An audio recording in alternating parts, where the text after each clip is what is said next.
नमस्कार, सुजान संगोपनमध्ये आपलं स्वागत आहे। यापूर्वी चॅनलवर आपण बाळाच्या विकासातील बरेचसे उपयुक्त माहितीचे व्हिडिओज पाहिलेले आहेत। आजच्या व्हिडिओमध्ये आपण लहान बाळाला कधीपासून बसवणं योग्य आहे, बाळाला योग्य पद्धतीने कशा पद्धतीने बसवावं, त्याचे काय फायदे आहेत, जर तुम्ही बाळाला लवकर बसवलं तर त्यामुळे काय नुकसान होऊ शकतं, या सगळ्या गोष्टींबद्दल आजच्या व्हिडिओमध्ये आपण सविस्तर माहिती पाहणार आहोत। त्यामुळे व्हिडिओ शेवटपर्यंत न स्किप करता पहा। सुजान संगोपन या चॅनलवर आपण बाळाच्या विकासातील असेच उपयुक्त माहितीचे व्हिडिओज पाहू शकता। त्यामुळे चॅनलला एकदा नक्की भेट द्या, व्हिडिओ आवडले लाईक कमेंट शेअर करा आणि चॅनललाही सबस्क्राईब करा। बाळाची मान पक्की झाल्यानंतर म्हणजे साधारण 4 ते 6 महिन्याच्या वयात तुम्ही बाळाला आधार देऊन बसवू शकता। 6 ते 8 महिन्याचं झाल्यावर बाळ कोणत्याही आधाराशिवाय बसू शकते। 9 महिन्याचे बाळ स्वतःहून बसण्याचा प्रयत्न करू शकते। बाळाला बसवताना त्याच्या पाठीला आणि मानेला हाताचा आधार द्या। त्याला जमिनीवर बसवत असाल तर त्याच्या भोवती उशा किंवा कुशन ठेवा, जेणेकरून बाळ मागे किंवा बाजूला पडणार नाही आणि त्यामुळे त्याला कोणतीही इजाही होणार नाही। बसण्यासाठी सुरुवातीला बाळाचे स्नायू मजबूत असण्याची गरज असते।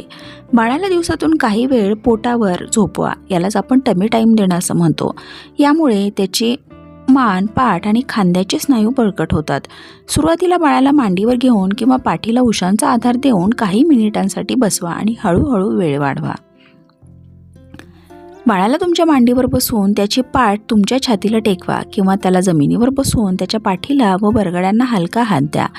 बाळ स्वतःच्या हातांचा आधार घेऊन पुढे झुकूनही बसतं, त्याला ट्रायपॉड पोझिशन असं म्हणतात। बाळाला बसण्यासाठी प्रोत्साहित करण्यासाठी त्याच्यासमोर त्याची आवडते खेळणे ठेवा। हळूहळू बाळाचा पाठीचा कणा मजबूत होतो। या काळात त्याला तुमच्या पायांच्या मध्ये बसवा आणि त्याचे हात तुमच्या गुडघ्यांवर टेकवा। बसण्याचा सराव करताना बाळाला कधीही जास्त वेळ एकटं सोडू नका, कारण सुरुवातीला बाळाचा सहज तोल जाऊ शकतो आणि त्यामुळे ते पडू शकतं। बाळ बसण्यासाठी तयार आहे हे कसे ओळखावे? मान पक्की होणे। बाळ पाठीवर झोपले असता मान न डगमगता स्थिर ठेवू शकतं। बाळ सहजपणे पालतं होतं किंवा पोटावर असताना हात आणि कोपराच्या बळावर छातीवर उचलतं। याचाच अर्थ आता बाळाचे स्नायू मजबूत झाले आहेत आणि आपण त्याला आधार देऊन बसवायला चालू करू शकता। बाळाला स्वतःहून किंवा आधाराने बसायला शिकवणं हा बाळाच्या विकासातील एक महत्त्वाचा टप्पा आहे। बाळ साधारणपणे 6 ते 8 महिन्याचं झाल्यावर बसायला लागतं। बाळाला बसवताना काही गोष्टींची विशेष काळजी घेणं गरजेचं असतं। सुरक्षित जागा आणि वातावरण। मऊ पृष्ठभाग। बाळाला नेहमी गादी, चटई किंवा मऊ सतरंजीवरच बसवा। बाळाभोवती उशा ठेवा। मान मागे किंवा बाजूला पडल्यास दुखापत होऊ नये म्हणून त्याच्या भोवती मऊ उशा ठेवणं गरजेचं असतं। कठोर वस्तू त्याच्यापासून दूर ठेवा। बाळाच्या आजूबाजूला असलेल्या टोकदार, कडक वस्तू किंवा खेळणी त्याच्यापासून दूर ठेवा। शारीरिक आधार आणि क्षमता। जबरदस्ती करू नका। बाळाची मान आणि पाठीचा कणा मजबूत झाल्याशिवाय त्यांना जबरदस्तीने बसवण्याचा प्रयत्न करू नका। सुरुवातीला आधार द्या। बाळ सुरुवातीला स्वतःचा भार पेलू शकत नाही, त्यामुळे तुमच्या हाताचा किंवा उशीचा आधार द्या। सुरुवातीला बाळाला फक्त काही मिनिटांसाठीच बसवा आणि हळूहळू ती वेळ वाढवा। बाळ बसलेला असताना त्याला कधीही खोलीत एकटं सोडू नका। बाळ कोणत्याही सेकंदाला संतुलन गमावू शकतं आणि पडू शकतं, त्यामुळे नेहमी त्याच्या जवळ असणं आणि त्याची सुरक्षिततेकडे लक्ष ठेवणं गरजेचं असतं। बाळाला पोटावर पालथे झोपवल्यावर त्यांच्या पाठीचे आणि मानेचे स्नायू मजबूत होतात, ज्यामुळे त्यांना बसण्यास मदत होते। बाळाच्या समोर थोड्या अंतरावर त्याची आवडती खेळणी ठेवा, जेणेकरून ते संतुलन सांभाळत खेळणी पकडण्याचा प्रयत्न करेल। बाळ बसताना त्याचे पाय इंग्रजी W आकारासारखे मागे दुमडत नसावे, याकडेही लक्ष द्या। त्यामुळे त्यांच्या नितंबाच्या विकासावर वाईट परिणाम होऊ शकतो। त्यांना पाय समोर पसरून बसवण्याचीच सवय लावा। बाळाला त्याच्या नैसर्गिक क्षमतेआधी म्हणजे साधारण 6 ते 8 महिने होण्यापूर्वी जबरदस्तीने किंवा घाईघाईने बसवण्याचा प्रयत्न केला तर त्याच्या शारीरिक विकासावर गंभीर आणि नकारात्मक परिणाम होऊ शकतो। बाळाला लवकर बसवण्याचे मुख्य दुष्परिणाम पुढील आहेत।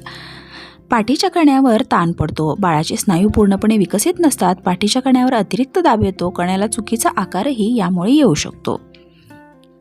स्नायूंचा कमकुवत विकास। मान आणि पाठीचे स्नायू अशक्त राहतात। नैसर्गिकरित्या स्नायू बळकट होण्याची प्रक्रिया थांबते।